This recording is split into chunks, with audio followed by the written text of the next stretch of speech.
right, for this version of the goblet squat, I want to lift my heels an inch or two off of the ground. You can also use a slant board if you want, but I just set up some plates here to make sure that my heels were off the ground.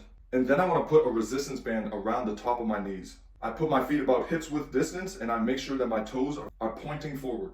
This exercise, especially with the bands around your knees, are going to challenge the way that your pelvis gets into external rotation, especially at the end range when you're deep in the squat.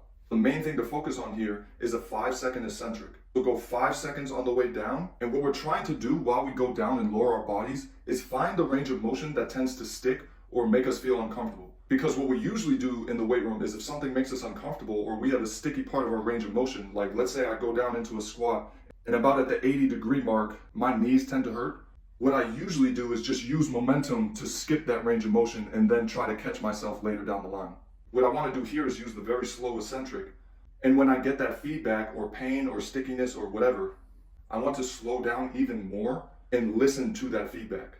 Because if my knees are hurting, that means they are in a compromised position within that range of motion. And what I have to do is redistribute the tension throughout my body, maybe get my core or my hips more involved in the movement so that I no longer have to deal with that compromising position.